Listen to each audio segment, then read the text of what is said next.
back. Yeah. Way back. Great. All right, cool. It says we're live on Facebook as Live well. on Facebook. Yeah. Yeah, Jen doesn't see anything just yet. Okay. So again, if you're just joining us, there's a couple technological steps that we have to take in order to make sure that everybody that wants to be part of this conversation can be part of this conversation. And a reminder that you can be actually a participant by using the chat feature. We're going to do our best to address all the questions that are asked. We may not get to all of them tonight or the next night, but we're going to give some definitions early on about what this is and what this is not, and some of the things that we're going to hit on and that we won't hit on, because we're going to stay the general idea of racism in America. So Just have a couple of more things setting up. What's that? Just setting up a few more things. All right. It's a little like launching the space shuttle.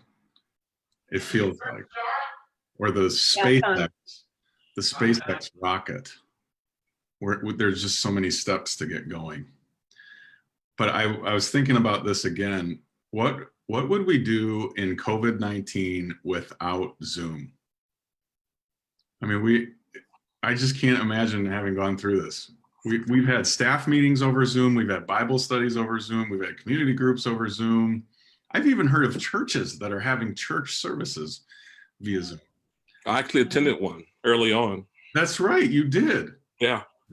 Yeah, you went to a different church on us, Jerome. Well, it was before our service. It was East Coast time. Yeah, you went to both. That's good. If we had known enough to buy stock, we would all be in a very good place right now. Yes, we would.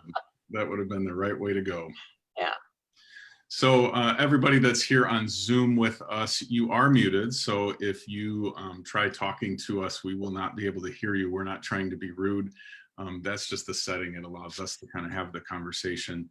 The best way to ask questions would be through the chat feature. If you're watching on Facebook Live, you can actually put comments in that as well. And we have a staff member that's monitoring that, and they're going to forward them over to us. Di, did you have something? Quick question. Yeah, Jarrell, are we using chat or the Q&A? Yeah, so actually, because we're doing it's a webinar versus a meeting, there's a Q&A feature. Yeah. So if you look for Q&A down at the bottom in your bar, you'll be able to click on Q&A and ask questions that way.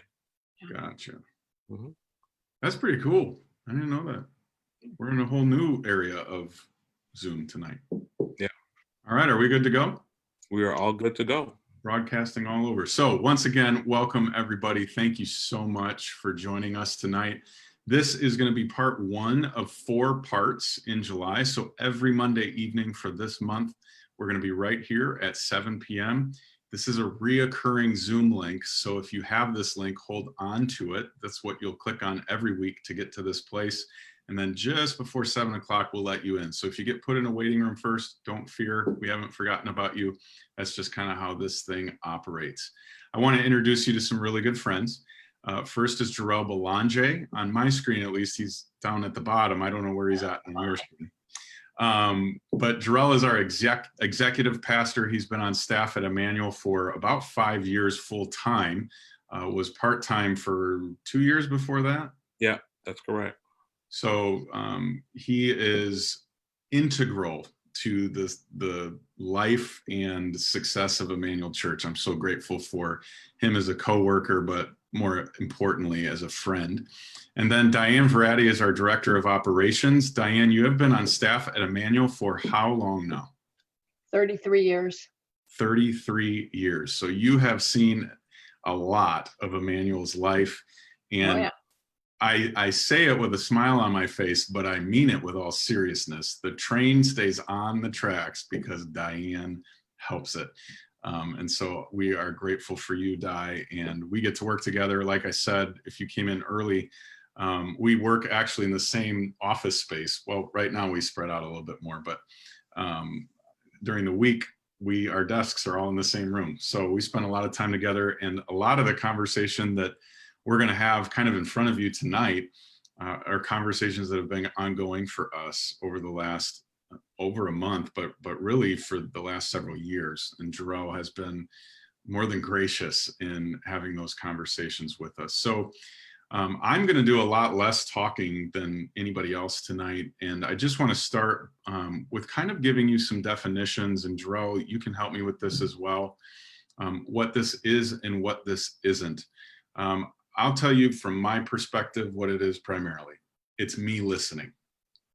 It's me listening to the experience of a friend and their experience being far different from mine, but no less valid, no less real.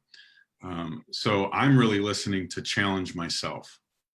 And I'm coming to this conversation, I've been in this conversation for the last month, uncomfortable. And, to steal a line from Star Wars, unashamedly, Yoda says, you'll have to unlearn what you have learned. And in a lot of ways, that's what I'm having to do. And just having a different perspective on it. The other thing that I would encourage, so I would encourage that for each of you that are part of this with us, is listen in order to challenge yourself, but also listen to be helpful.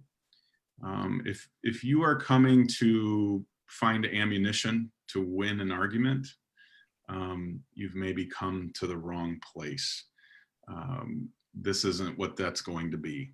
And we're calling it the messy middle because that's where we're going to sit, is in the middle. And I'll talk a little bit more about that in a few minutes. But Jarrell, do you want to talk a little bit too about what we're listening for here, or what you would challenge us to listen for? I think one of the biggest challenges with any issue is always the opposites trying to win an argument, like what you said. And this isn't a goal to win an argument or to, set up a particular position.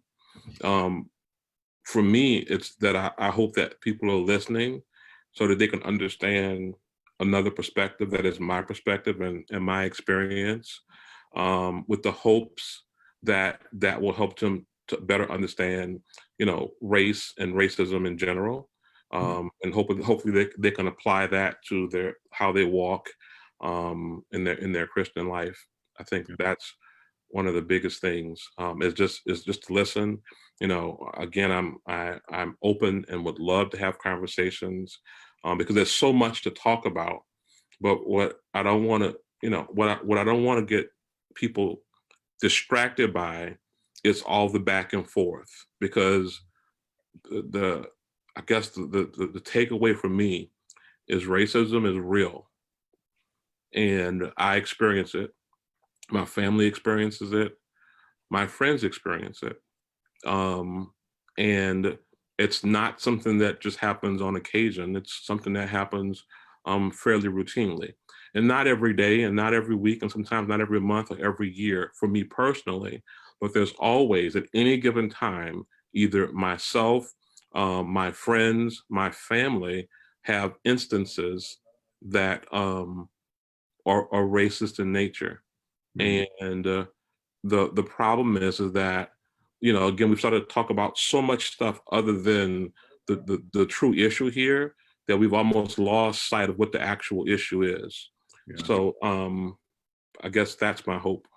Yeah. Or one of them at least, what I'd like to see happen here. Yeah, I think, and it's easy, right, when we're having this conversation to start to feel defensive.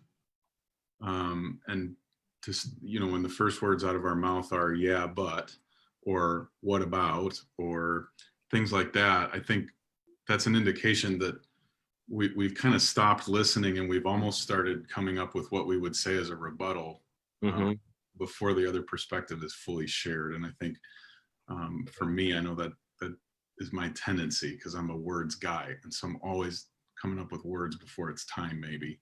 And I think if we're going to truly listen, we got to be willing to not be thinking and only really receiving, right? Right. Yeah. So there's a dictionary definition of racism. I mean, that's a word that, it's everywhere right now. And I thought maybe I'd just share what that dictionary definition is, and then, we can kind of unpack it a little bit as we go. Does that sound fair? Yep. The dictionary defines it as prejudice, discrimination, or antagonism directed against a person or people on the basis of their membership of a particular racial or ethnic group, typically one that is a minority or marginalized. One of the words that's in that definition that I don't know that I ever really attached to it was antagonism. I mean, what does that mean to you? To me, it's just jiding or, making someone feel smaller, or little, or unwanted, or hated. It's anything like that is antagonism to me. That's what it means to me when I hear that. It's the things that, again, make you feel less than. It makes you feel helpless and sometimes hopeless. I think that's what antagonism does. So that's what it means when I say that, or when I hear that, rather. Yeah. You kind of have a working definition of racism that you shared with me before. Yeah, so what I wanted to do, because that was a mouthful, and so I want to simplify it just a little bit. And it's basically a paraphrasing of the dictionary definition, but again, it's easier to remember or to process, and it's simply prejudice, discrimination, or antagonism against a person or people based on their race or ethnicity. So again, if you're prejudiced, discriminating, or antagonizing someone solely based on their race or ethnicity, then that's a problem. And while I'm saying that, I want to clarify something, which is why the last part of it is not necessarily my working definition. It's not part of my working definition. And in the dictionary definition, it says typically one that is a minority or marginalized, and that can be the case, but that's not always the case. And I think a simple example would be, on our staff there are 20 people, right? And I'm the number 2 behind you, which means there's 18 people that I supervise and have some authority over. And so for that sheer reason of me having authority over them, if for some reason I did not like women, or if I didn't like someone who was white or someone who was older, I could exact that on them, right, and using my position of power. So what I want to do, because again, I want to have an understanding that makes sense for everybody. I had a conversation with my oldest son just recently, because he had posted something, and his argument was that Black people can't be racist. And well, that's not necessarily true, not with my working definition.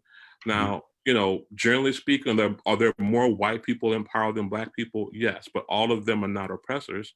And so, different people have different powers. And when you exercise that power solely based on some prejudged or predetermined thought or feeling you have about someone, that's racist. So again, I want to have good dialogue and not polarizing dialogue to argue, well, who's racist and who's not racist.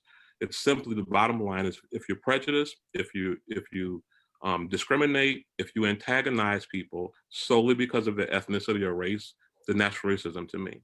Yeah, that's really helpful. And I think that, even kind of inverting the scenario a little bit is eye-opening, right? And I think that that's important for everybody to hear and to understand as we go into this. You mentioned polarizing, and I think that that's one of the things that, I don't think it's a secret that Andy Stanley is a guy that I really respect and listen to. So I always encourage every pastor to have a pastor that they kind of go to church under. And for me, that would be Andy. And he preached on racism a few weeks back. And it's actually where I got the title for this conversation, The Messy Middle, because he talks about that, that, in the extremes of any conversation like this, it's hard to find the truth. The truth is usually somewhere in that messy middle, where it takes a lot more dialogue and a lot more relating to one another in order to find it. and for me, that this is always, I always look at it through this filter, and we've talked a lot about this, Jarrell, and even as a staff a little bit. Like if you think of a number line and it starts at -5, and in the middle is 0, and there's a +5, and everybody kind of plays somewhere on that number line. It's really easy for us to polarize out to the 4s or 5s, whether they be positive or negative, right? It's much more challenging to come into that middle area where it's not as clear. I think the draw to kind of the most polarized positions is that it feels very clear and crisp and defined, and no pun intended or anything, but black and white. It's like it's either or when you're out on those polars. And so what our goal is for this conversation, and for me just generally, is to live inside those poles, where it's not as clear and crisp and not as well defined and grayer or whatever the case may be in there. And so I think that we always want to do things like find facts, and when we start to get uncomfortable, it's like, let me find a fact that kind of lets me not worry about this as much. But there's always facts on either side. And so my encouragement to people, and this, I will be a what would be the word, resounding gong or reoccurring gong or clanging cymbal or whatever the right metaphor would be, is that it really requires relationship and friendship. And that it is messy in there, and you do end up asking uncomfortable questions or saying uncomfortable things or being challenged. But to me, when we purposely pursue friendship, it allows us to kind of relationally learn instead of traditionally learn. And I'm not saying I don't appreciate my schooling or any of that, but I think traditionally it's about, let's find out how, X and Y equals Z, or 1 + 1 = 2. And it becomes this, like, let me read, let me listen, let me put these together, and then I'm going to come to some conclusion that's really clear and simple. And what I'm encouraging, and where I've learned the most, is more relational, where it's not about an argument, and it's not about, let me come up with all the reasons why I believe what I believe and why what you believe is wrong. And it comes back to where we started, then listening. I'm just going to listen to a friend, kind of share their story, and I'm going to do it without a filter on, and I'm going to do it without a preconceived place that I want to try and get them to, or allow myself to be, but instead to really hear it. So with that in mind, Jarrell, I mean, we've talked a ton, and I just like to spend a lot of our time together tonight kind of just hearing some of your story, and some of the things that you've experienced personally as a Black man in America. And you can tell your story, but what's interesting about your perspective is it's not just a Chicagoland perspective, but before I knew you lived in New Orleans. That's where you were born and raised. And right.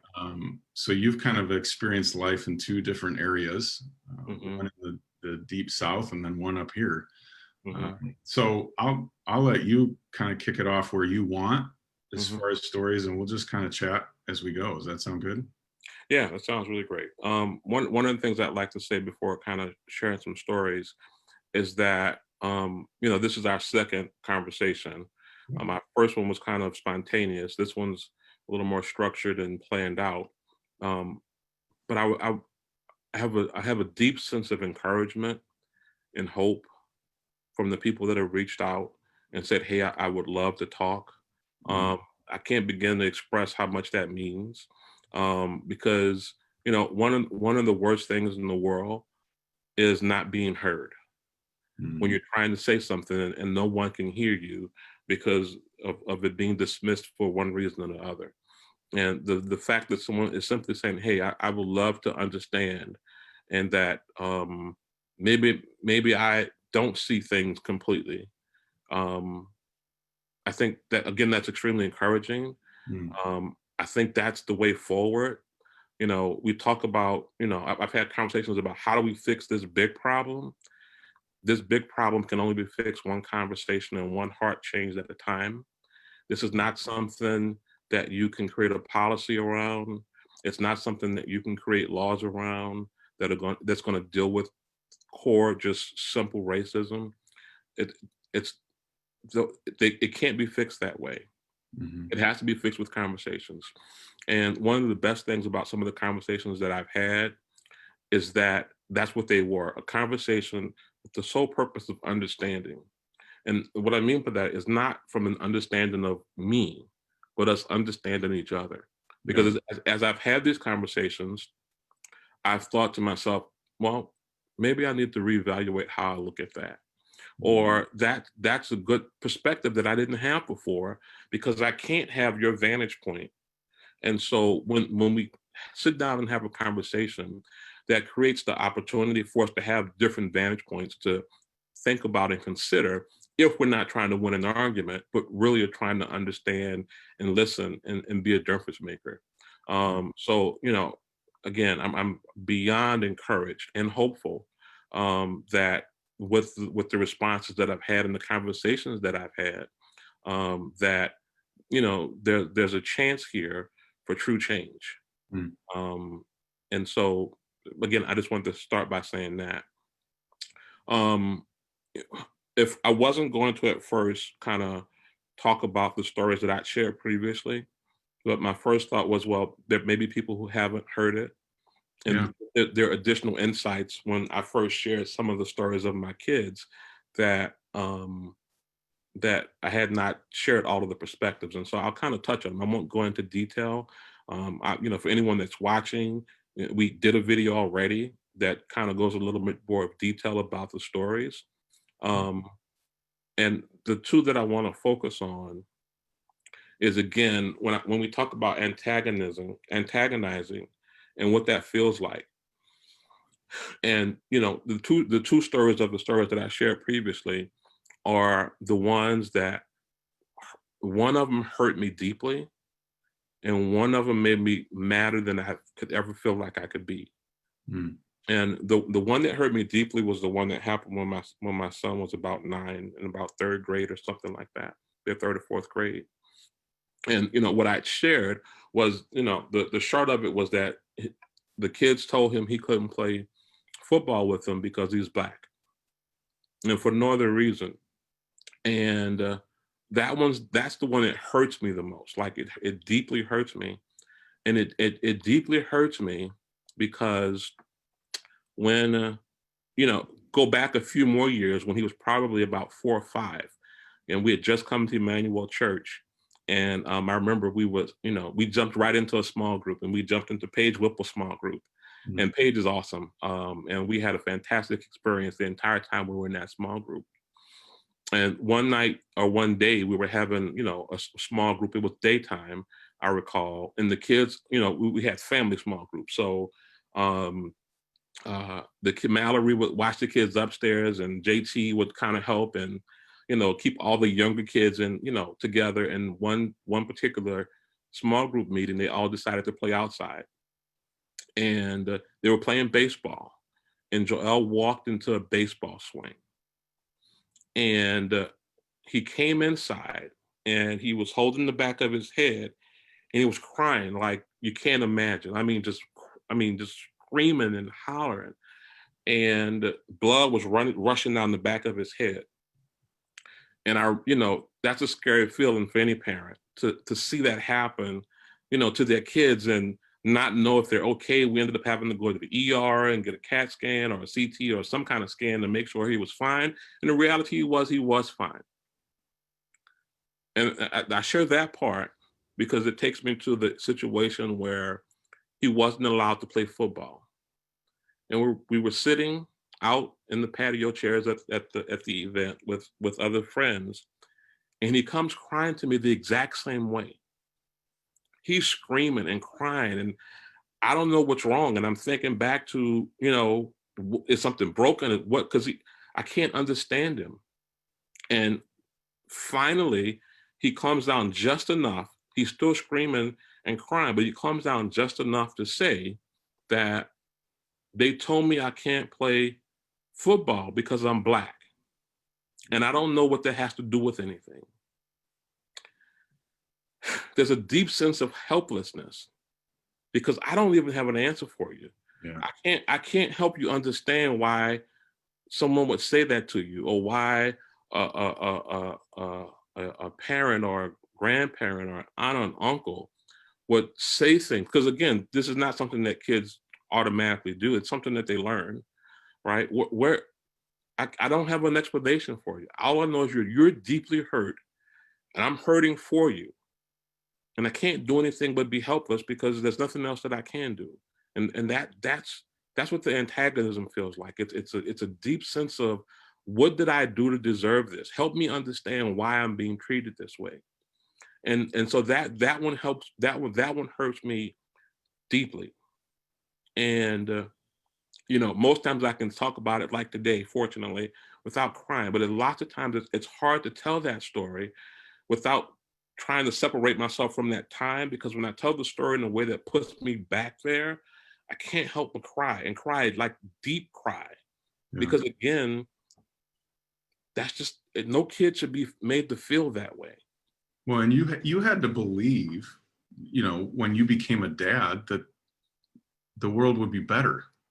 Right. Right. And that your kids wouldn't have to deal with that. You'd want to believe that. Exactly. That's exactly what I want to believe. And I'm glad you said that way, because that takes me into the story that makes me the angriest. And that's the story of my oldest son, who only experienced this past football season, where he was at a football game. Some friend, he goes to Warren, and he has some friends that are white. They go to Zion, and their group was invited to a football game at a different school, and I won't get into the school, but they were invited to a different football game. So it wasn't a Warren game, it wasn't a Zion game. And the kids start, they sit in the student section, and some kids just start antagonizing them. And they're just messing with them, and where are you from, and why are you here, and why aren't you cheering, and just making them feel really uncomfortable. And he was so uncomfortable that he left, right?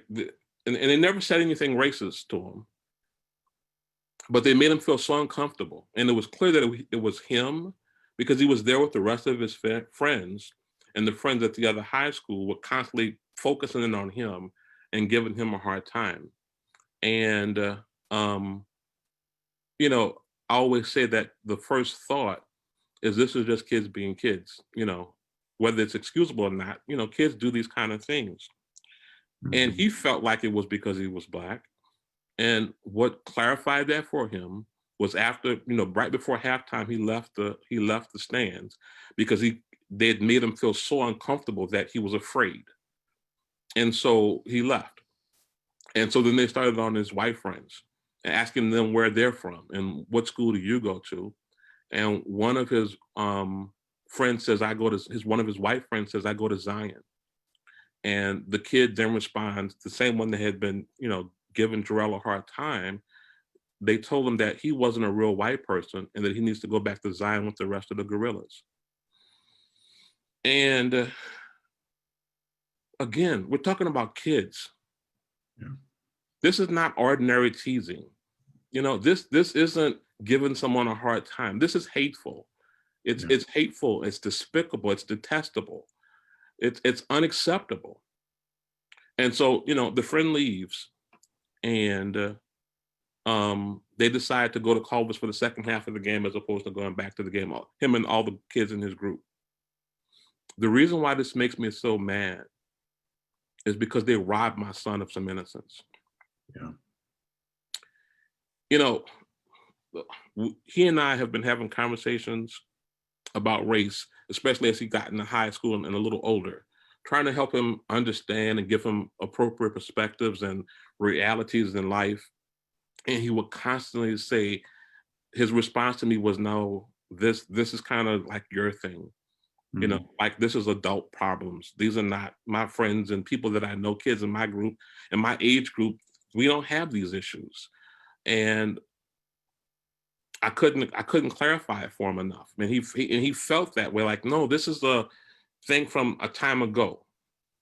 And when he came to a rude awakening, because I remember on the way home that night, he kept on saying, you told me you told me this was going to be the case. You told me this was going to be true, and this would happen, and this is exactly what happens. And he was so broken because the world that he thought was real didn't exist anymore. Right. And that upset me so much because he hadn't done anything wrong, right? He did nothing to chide the kids. He was just trying to enjoy a football game with his friends from the kid who had invited him to the game. And now his whole worldview has changed because what he thought wasn't true, that it couldn't be true of his peers, was in fact just as true as it was as I had described it. And, you know, I had one of the subsequent conversations I had after we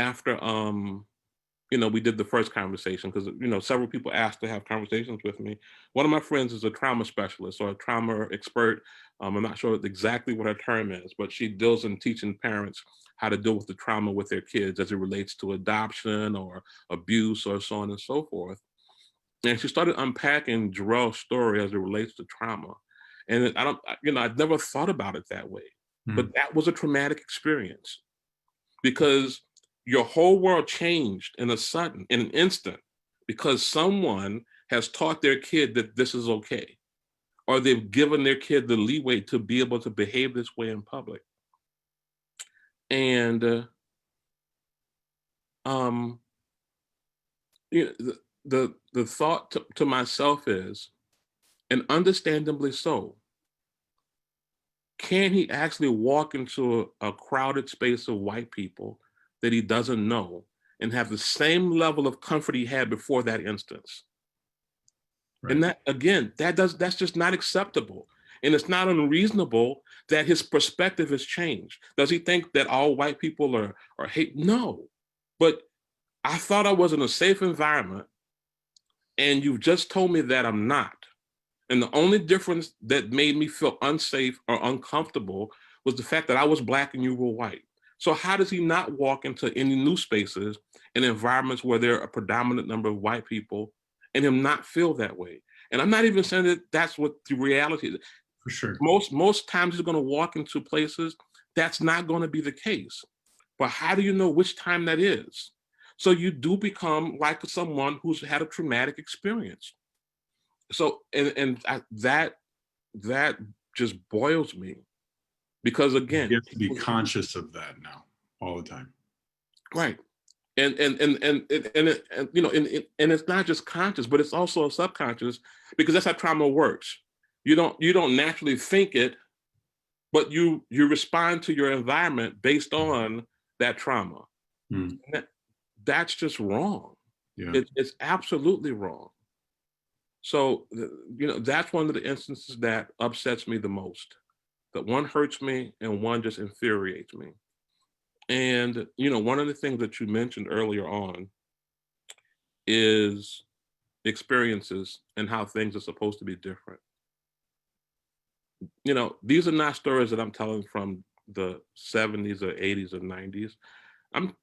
This happened in 2019, right here in our community. Yeah. The story Joel is 15 now. It happened when he was about 9. This was 6 years ago. We're not talking about eons ago, where this is like, well, things have changed in that manner. And I guess the thought process is part. This is real.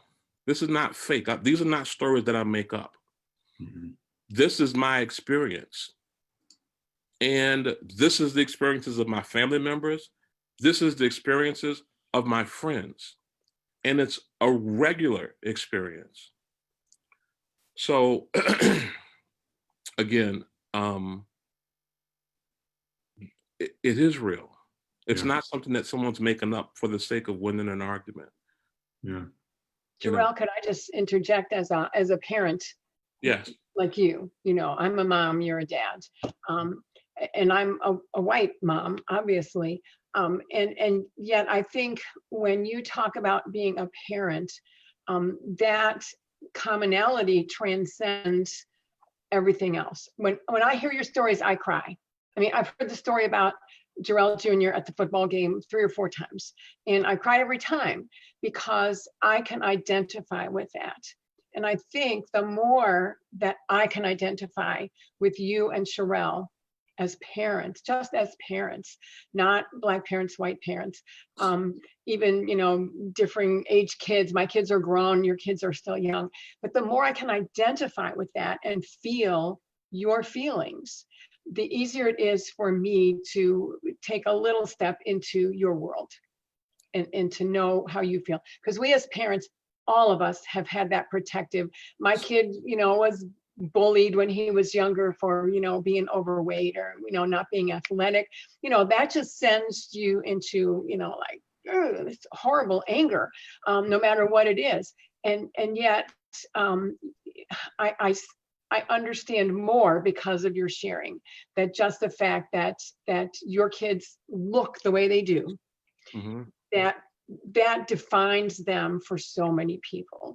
And so I want to encourage all of us, whoever's listening, again, you've talked about relationships, friendships, identification. It's the identity.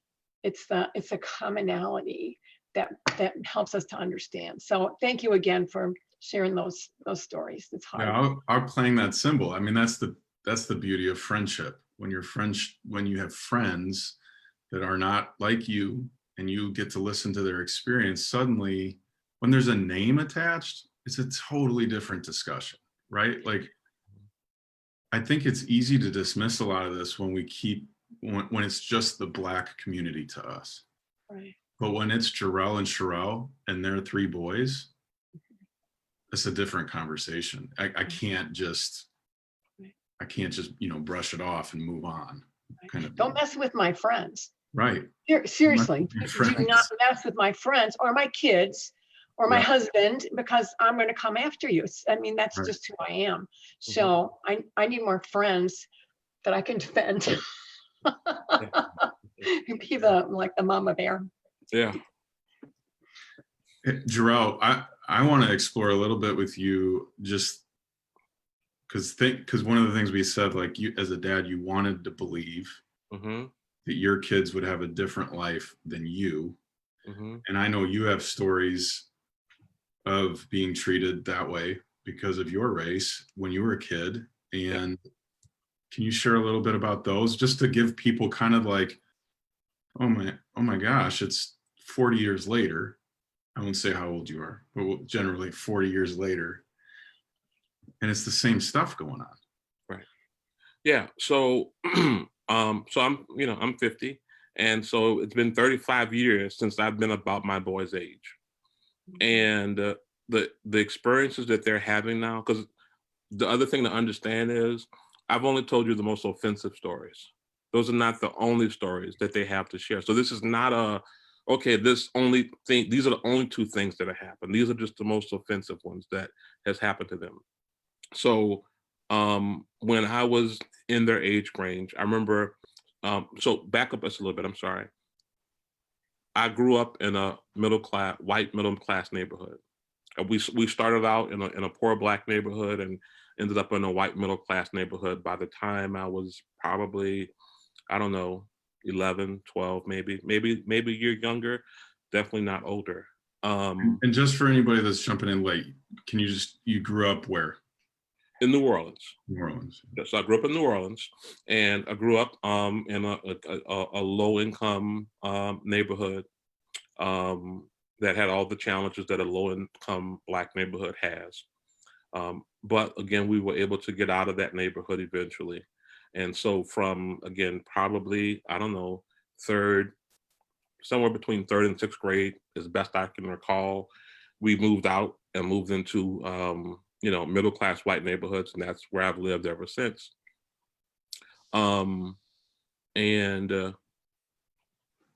it's a rude awakening when you find out that the world isn't kind of the way you thought it was. Because, when you're in a predominantly Black neighborhood, you don't necessarily know that people think of you a certain way. And so when we got into those neighborhoods, I would have experiences where, kids would call me the N-word, and think it was funny and think it was okay. But they also did it sometimes, not just to be funny, but to be hurtful.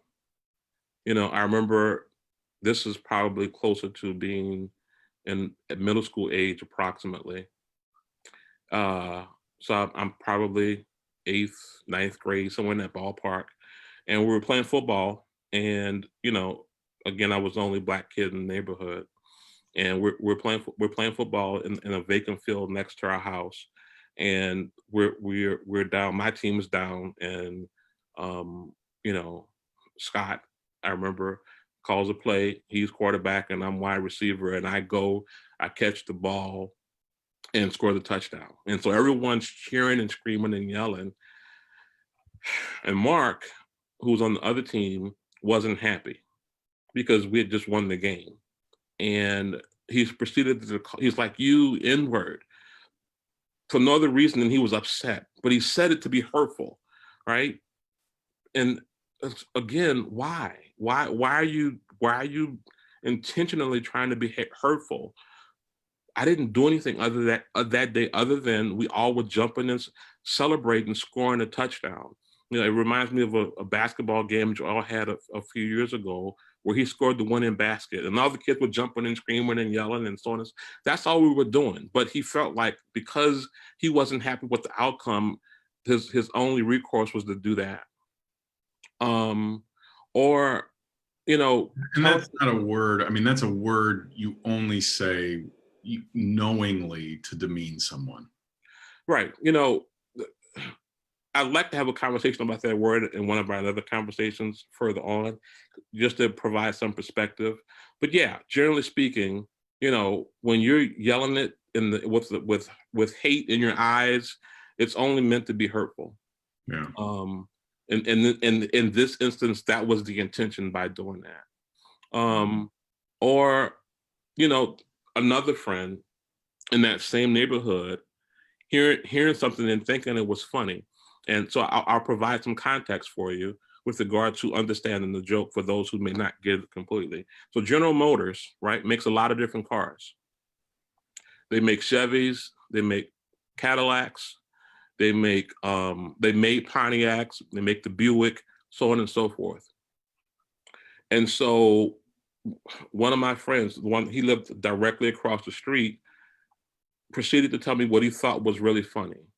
And he says, "Do you know what Pontiac means?" And I said, "No, what does Pontiac mean?"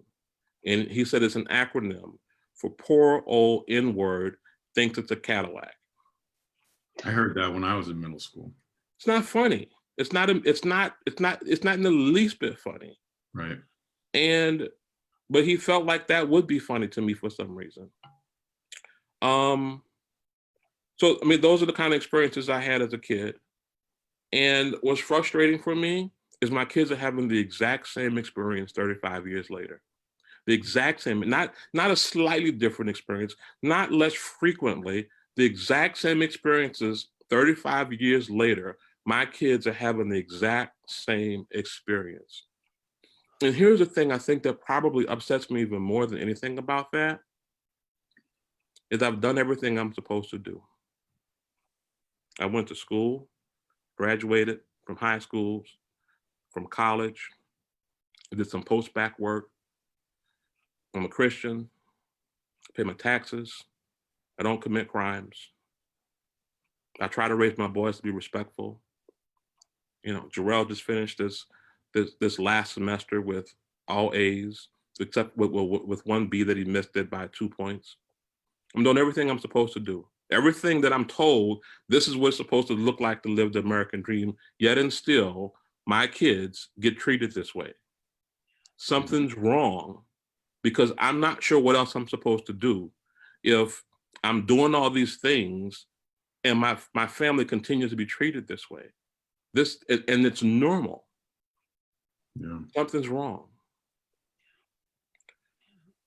You know, and I could go on, story after story. You know, Sherelle talks about a time when she was working she's a school nurse now, but she was working at a hospital. And, you know, I forgot the area where the nurses all kind of gather when they're, you know, in between looking at patients, or helping patients. But one of the patients was complaining, so one of the nurses was complaining that one of the patients was a racist. And Sherelle, her thought was, well, maybe there's a misunderstanding, you know, maybe there's some other story, maybe there's something else that's being missed here. And so she decided to go and help the patient herself, as opposed to having the other person help them. And so she gets in the room and she's helping the patient. And he starts to proceed to talk about the nurse that, you know, was complaining about him being a racist. And he wasn't saying anything about the quality of care. He was just talking about his hair and his skin. And he had locks, like my son. Mm. And he was a darker, you know, Black person. And he would just talk, and Sherelle was completely blown off guard because she was like, I'm not sure I'm hearing this, because you're literally talking about him and his look and, you know, who he might be and who he must be to me. And it made her ask, well like, because again, Sherelle's Black and she's a fair-skinned Black. So maybe he thought that it was okay because she wasn't as dark as him. I'm really not sure. But when she questioned him, like, why do you think it's okay to say this to me? And he said something to the effect of, I've been trying to figure out what you are. And his point being that she didn't look like a normal Black person with darker skin. I'm not really sure. And he followed up that comment with, your dad must have hopped the fence. And no way. In the South, and I'm not sure if that means the same thing up here. In the South, that means that someone of one race has hopped the fence of someone else's yard and had relations and produced a baby as a result of that. That was his statement to her. This is not long ago. This is what's happening. This is reality. And again, I'm not crazy. And the reason why I keep on saying that is because every time I tell a story, people want to give me, well, maybe it was this or maybe it was that. I'm not crazy. Jarrell's not crazy, right? I'm justified in having tension when I do the things that I do about my day with concerns of, you know, how I conduct my life, you know? Right. You know, I remember when I was 17, I'm sorry, no, I was 16 or 17. I was still in high school. I can't remember if I was a junior or a senior. And the parish sheriff. So in New Orleans, we don't call them counties, we call them parishes. And so the Jefferson Parish, which is where I lived, was a predominantly white parish or predominantly white county. I'll just say county. It was a predominantly white county, and it would be the equivalent of Lake County to Chicago. So just like, you know, Lake County is adjacent to Chicago, Jefferson Parish is adjacent to Orleans Parish. And so Jefferson Parish is probably 84% white. And, you know, there was crime happening in the area. And what he said, literally, was that if we find Blacks in a car in a white neighborhood after a certain hour, we're stopping them. Well, I live in that neighborhood. So what am I supposed to do with that? Right. Now I can't feel comfortable just going home, or I need to make sure that I get home early enough, or that I'm not in the car with a bunch of my friends, because I'm going to get pulled over simply because I'm Black. And what's even worse is the people that supported him, this was their comment. And this is an article, you can look it up, Sheriff Harry Lee of Jefferson Parish, Louisiana. That was his quote. And then his supporters were quoted saying, where he messed up was he said Blacks, and he should have just said suspicious people, because we know what that means. Again, wow. This is reality. These are not made up stories. That particular story is then in the newspaper. I'm not, you can't make this up. Why would I make this up? Yeah. So, and again, I could go on and on with story after story after story of not just my stories, but the stories of my friends, being denied access to things or being treated poorly, being fired. I can go on and on and on about those things. So, Hey, Jarrell, yeah. a question. Do you today, I mean, it's been 35 years since you were a kid like your boys. Are you ever in situations where you feel like you can just let down your guard and not be constantly aware that somebody might say something, do something, act in a certain way toward you? Or are you always on edge? It's a great question. No, that's a very good question. I'm not always on edge. I'm not on edge at all at church. So when I first started attending Emmanuel, I was a little cautious because my life experiences tell me that I should be cautious. Mm-hmm. But no, I don't think about my Blackness at all as I walk through Emmanuel on a Sunday morning, doing whatever needs to be done from a work perspective. But I guess the point is, it's because I know and I'm familiar with the area. I'm familiar with all of you. I know your hearts. I know who the kind of people you are and the kind of people you want to be. So no, I don't always feel that way. But yeah, when I'm walking into unusual or different circumstances, yeah, I'm a little more conscious of where I am. Yeah. You know, Sherelle talks about how she felt so isolated as a Black homeschool mom, because, you know, that's not something that, you know, a lot of Black people do. And, you know, you have your co-ops and so on and so forth. And she would go to them and no one would be, you know, it was like, you know, who is that?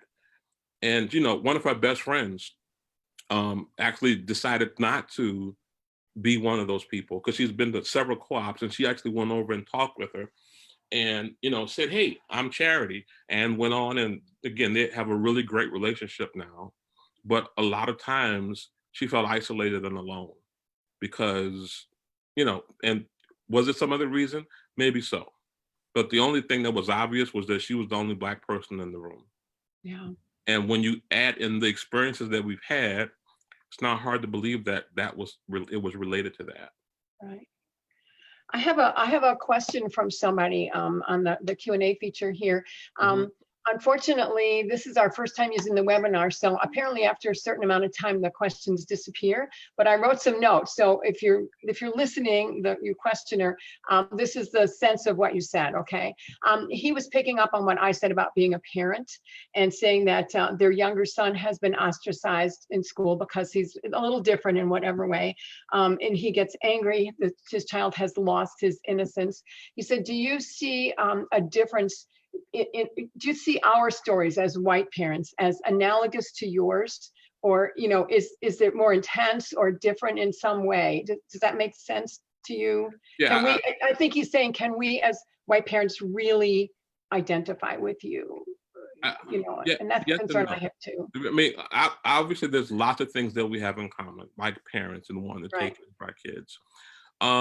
I think the difference comes beyond that, in that this is everywhere I go. And this is all my friends are having this experience. It's not like this is something that maybe I had this experience at this school, but if I leave this school and go to that school, maybe I won't have this problem anymore. Or if I move to this area of the county to this area, maybe I don't have that anymore. And so I think that the difference is that, again, not in all to minimize what the question is, but I feel like I can't escape it. Yeah. I don't have the option to, you know, do anything to not have this sense of anxiety that comes with that. But yes, the feeling of hopelessness and helplessness is absolutely something that I would resonate with another parent. And I think that, you know, one of the things that I guess I want to help understand is that this particular issue is unique to all the people that I know that are Black. It's not this is kind of like this or it's kind of like that. So I guess that'd be my best answer to that question. I have another comment too, and I'll just read this one because it is on my screen. So apparently from somebody who is Black. For our white counterparts, I can say from personal experience that even though we appreciate you feeling bad about how we experience racism, and that really spoke to me. We really need you guys to address those family members, friends, coworkers, etc., who you know have these viewpoints. I can say to them, your view on a group of people is ignorant and affects people in a negative way. And they will come back with a laundry list of rebuttals of why I'm mistaken. And that comment spoke to me, and maybe you have an additional comment there. Yeah, that is it. That, because again,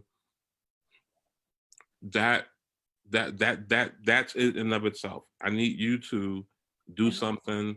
I need you to say something. Yeah. Because again, I feel like I feel like society said that this is how you need to conduct yourself in order to have a good life, liberty, the pursuit of happiness. Yeah. And I feel like I've gotten I have all the boxes checked, but my experience hasn't changed. So I don't know how to do that other than to, for you to have those conversations with your friends, Right. because I don't know I can't have a conversation with everybody.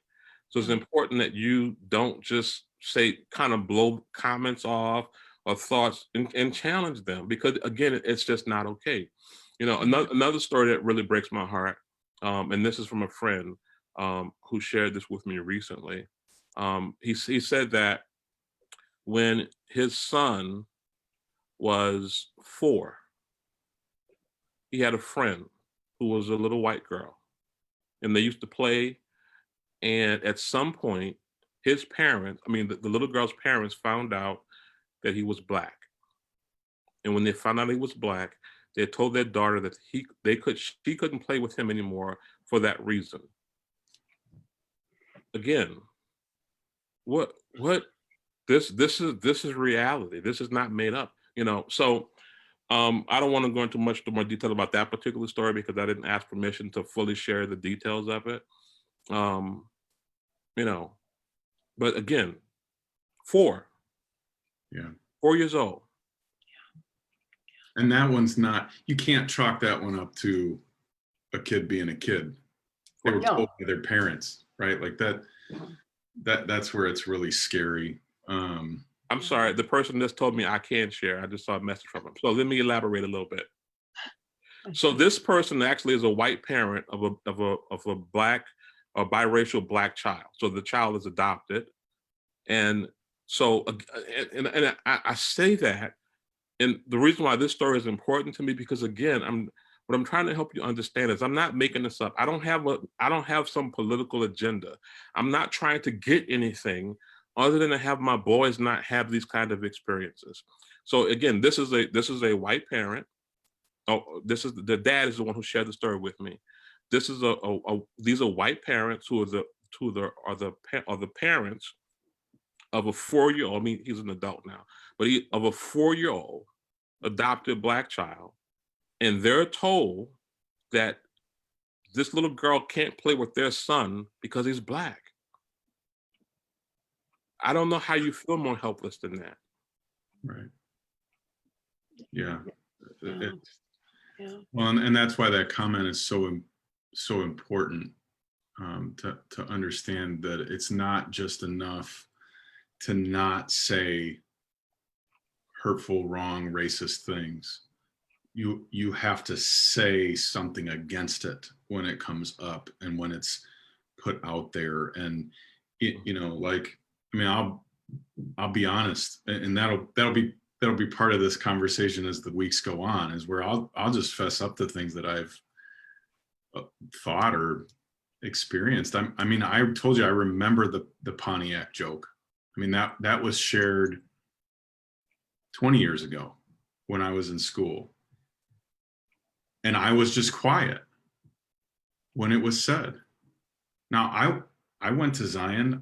By no stretch was it predominantly white, And I remember thinking I was okay because I didn't chime in, and I didn't act like it's funny, but I also didn't speak up and say, that's a horrible thing to say and it's wrong, and I think that has to be the fundamental shift, right? It's like, we've got to move beyond, like, I'm just kind of passively not joining in, and we've got to fight against it. Yeah, I mean that's exactly it. It's saying something when something needs to be said. Yeah. But also, I think the heart not dismissing me when I say the things I say. Yeah. Because there's nothing worse than having this level of pain and sorrow, and then also needing to defend why I have pain and sorrow. Yeah. So that's like huge. I can't begin to explain how huge that is. Yeah. No, when you gave your definition of racism back in the beginning, you talked about being prejudiced and biased and antagonistic. The word that came to my mind at that point was dismissive, because I think we can be dismissive in some very, acceptable ways. Yeah. And to hear from you that is as hurtful as somebody, being antagonistic is really critical, I think, to us. Yeah, I think there's a question here from Facebook that I think you've answered generally, but if you could just kind of circle back, it relates to the purpose of these conversations. What is the best way to conduct these conversations? I'm assuming she means the ones with our white friends, in a loving manner and not from a position of pride or trying to be right. And you did touch on that, but maybe you could just reiterate, your intention there. I think the easiest way to talk about those things is to talk about them from the heart and not with facts and figures, like Josh said. So when can I kind of share a little bit about your family reunion, Diane? Yes. And anxiety yes. related to that? Feel free, yes. So yes. one of the things that you shared with me was that, you were supposed to have a family reunion this year, and it ended up not happening. And it was because of COVID. But one of the anxieties you had about going to it is that you have a cousin, I believe. A brother. Oh, okay. Your brother, who says a lot of offhanded comments and statements and so on and so forth. Yeah. And the best way to respond to that is not to respond with, you're wrong, or you shouldn't do that, or that's not true. I think it's saying, you know what, that's really hurtful. Like when you say that hurts me. Yeah. Because you can't, that's not an argument now. That's an expression of how I feel about this. Yeah. And if you're not sure what to say, then if it truly hurts you, if it truly grieves you, then communicate that. Yeah. That's great advice. That reminds me of, Josh, what you said yesterday about bearing one another's burdens. Mm-hmm. If I am carrying somebody else's burden, it becomes mine. And that's great. Our reunion has been rescheduled for July of 2021. So I'm going to have plenty of time to get ready with but thank you. Mm-hmm. Great advice. Well, I can't believe I'm saying this, but it's after 8 o'clock already. Yeah. Our goal is to do each of these for about an hour. So, and I want to address one comment or question that's in the Q&A that I saw as well before we go. But if you want to plan on every Monday for the month of July, we're going to be here. And next week, we'll kind of just jump right in. We won't go through all the introductions and the setup and on all of that kind of stuff.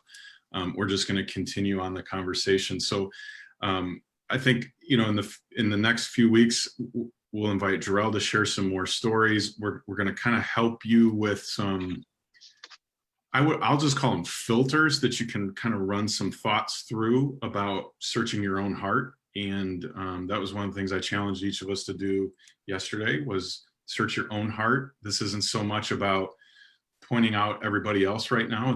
It's like, let's start with me. And if anything's going to change, it's going to have to start with me. So we're going to talk a little bit about that. And over the course of the conversation as well, we'll tie in what we believe as Christians and why this is important for the church to be leading in, which is kind of where I'll end. And Jarrell, you can help me with this too. You know, the question is, what is our church prepared to do to combat racism? And I'll speak as the leader. We're prepared to do whatever it takes. We're prepared to do whatever it takes. And I know that at first that feels like a very vague answer.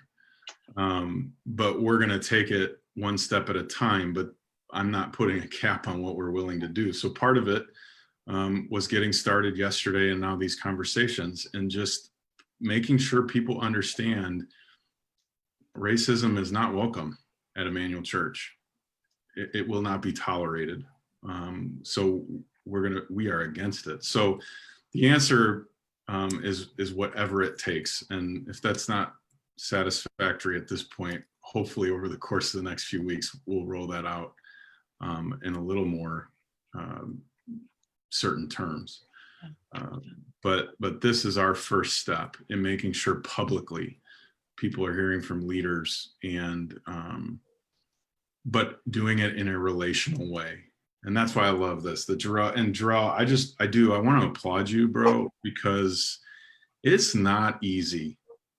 I think for some, you know, one of the things that you've said a couple times on this call and in our private conversations, you'll say, like, I'm not crazy.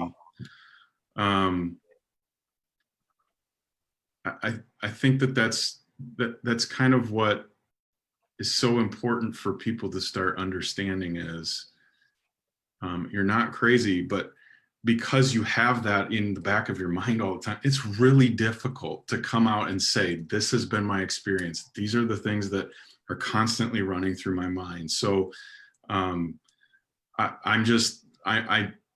I love you with my whole heart, and I respect you so much because you are about as courageous as they come, man. And you know, I've heard from several friends that have said what Jarrell's willing to do is not easy. And so thank you for being willing to do it and for sharing your experience with us, man.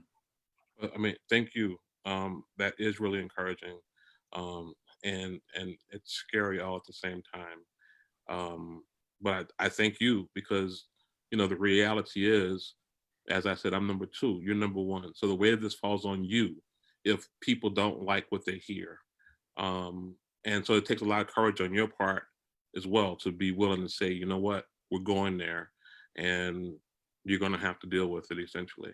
So, yeah. Yeah. Yep. You're going to have to deal with it. That's what we're saying.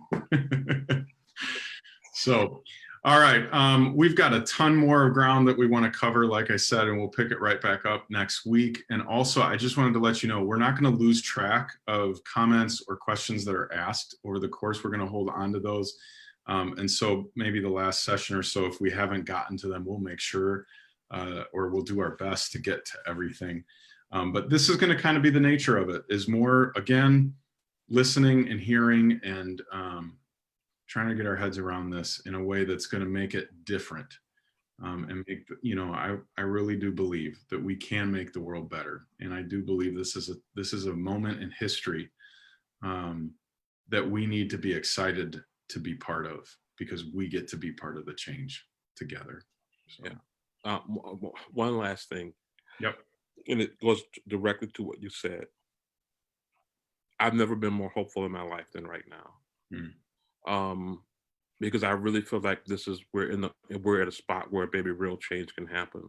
And significant change, like big steps, not baby steps. Right. And part of that, again, is the encouragement I get from people that say, hey, I'd love to sit down and talk, because I really want to. I'm still overwhelmed by the number of people that want to talk, and I'm trying to get through them all. But that gives me a great sense of hope that you know, people are like, you know what, I didn't realize this, but I do want to be part of the solution. And I do want to help, and I do want to care. So yeah, again, it's beyond overwhelmingly joyous that again, I just feel hopeful. This gives me a lot of hope. Yeah, me too, man. Yeah. Me too. All right. Well, we will say good night for now, and we'll look forward to seeing you next Monday right here. Same place and same time and all that good stuff. Okay. Thanks, All right. everybody. Thanks. Thank you. Bye. All right.